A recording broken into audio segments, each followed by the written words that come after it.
एक समय स्वर्गलोक में सबसे बड़ा कौन के प्रश्न पर 9 ग्रहों में वाद विवाद हो गया। विवाद इतना बड़ा कि परस्पर भयंकर युद्ध की स्थिति बन गई। निर्णय के लिए सभी देवता देवराज इंद्र के पास पहुंचे और बोले, हे देवराज, आपको निर्णय करना होगा कि हम में से सबसे बड़ा कौन है। देवताओं का प्रश्न सुनकर देवराज इंद्र उलझन में पड़ गए। इंद्र बोले, मैं इस प्रश्न का उत्तर देने में असमर्थ हूँ। हम सभी पृथ्वीलोक में उज्जयिनी नगरी में राजा विक्रमादित्य के पास चलते हैं। देवराज इंद्र सहित सभी ग्रह देवता उज्जयिनी नगरी पहुंचे। महल में पहुंचकर जब देवताओं ने उनसे अपना प्रश्न पूछा तो राजा विक्रमादित्य भी कुछ देर के लिए परेशान हो उठे, क्योंकि सभी देवता अपनी अपनी शक्तियों के कारण महान थे। किसी को भी छोटा या बड़ा कह देने से उनके क्रोध के प्रकोप से भयंकर हानि पहुंच सकती थी। अचानक राजा विक्रमादित्य को एक उपाय सूझा और उन्होंने विभिन्न धातुओं स्वर्ण, रजत, चांदी, कांसा, ताम्र, तांबा, सीसा, रांगा, जस्ता, अभ्रक व लोहे के 9 आसन बनवाए। धातुओं के गुणों के अनुसार सभी आसनों को एक दूसरे के पीछे रखवाकर उन्होंने देवताओं को अपने अपने सिंहासन पर बैठने को कहा। देवताओं के बैठने के बाद राजा विक्रमादित्य ने कहा, आपका निर्णय तो स्वयं हो गया। जो सबसे पहले सिंहासन पर विराजमान है वही सबसे बड़ा है।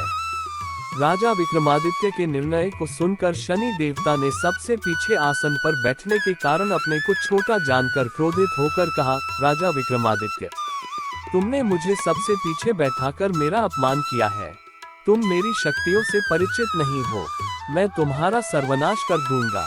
शनि ने कहा, सूर्य एक राशि पर 1 महीने, चंद्रमा 2.25 दिन, मंगल 1.5 महीने, बुध और शुक्र 1 महीने, बृहस्पति 13 महीने रहते हैं, लेकिन मैं किसी राशि पर 7.5 वर्ष 7.5 तक रहता हूँ। बड़े बड़े देवताओं को मैंने अपने प्रकोप से पीड़ित किया है। राम को 7.5 के कारण ही वन में जाकर रहना पड़ा और रावण को 7.5 के कारण ही युद्ध में मृत्यु का शिकार बनना पड़ा। राजा, अब तू भी मेरे प्रकोप से नहीं बच सकेगा। इसके बाद अन्य ग्रहों के देवता तो प्रसन्नता के साथ चले गए, परंतु शनिदेव बड़े क्रोध के साथ वहां से विदा हुए। राजा विक्रमादित्य पहले की तरह ही न्याय करते रहे। उनके राज्य में सभी स्त्री पुरुष बहुत आनंद से जीवन यापन कर रहे थे। कुछ दिन ऐसे ही बीत गए। उधर शनि देवता अपने अपमान को भूले नहीं थे। विक्रमादित्य से बदला लेने के लिए एक दिन शनिदेव ने घोड़े के व्यापारी का रूप धारण किया और बहुत से घोड़ों के साथ उज्जयिनी नगरी पहुंचे।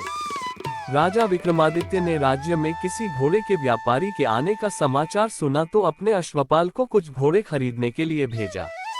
घोड़े बहुत कीमती थे। अश्वपाल ने जब वापस लौटकर इस संबंध में बताया तो राजा विक्रमादित्य ने स्वयं आकर एक सुंदर व शक्तिशाली घोड़े को पसंद किया।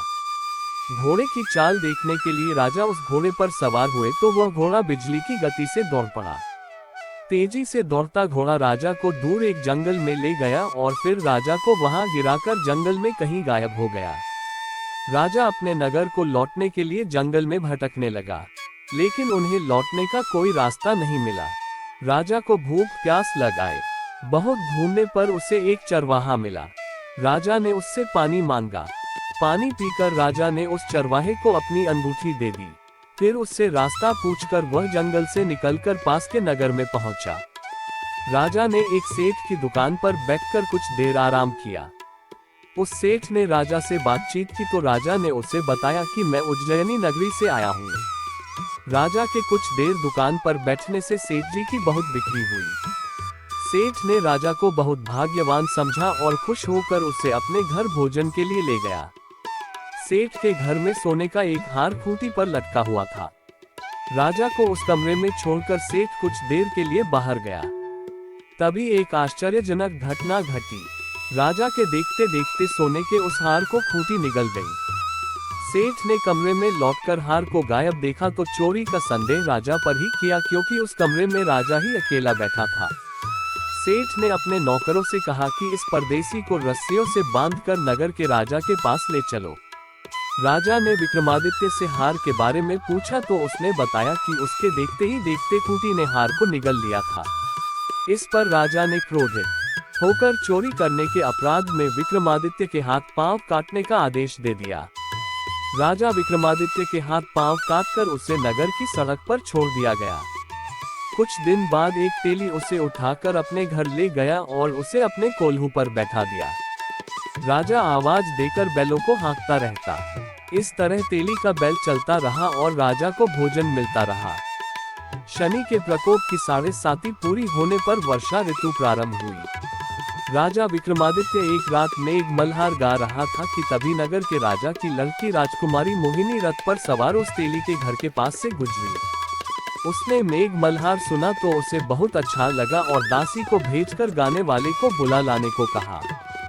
दासी ने लौटकर राजकुमारी को अपन राजा के बारे में सब कुछ बता दिया।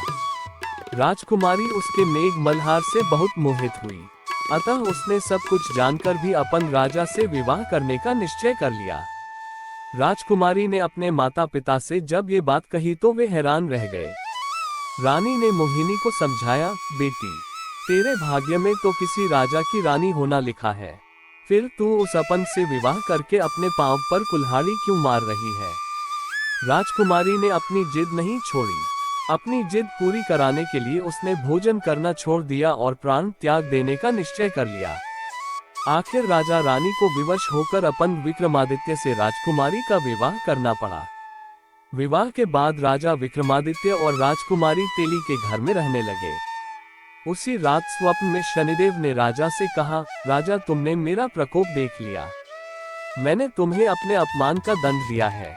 राजा ने शनिदेव से क्षमा करने को कहा और प्रार्थना की, हे शनिदेव, आपने जितना दुख मुझे दिया है अन्य किसी को न देना।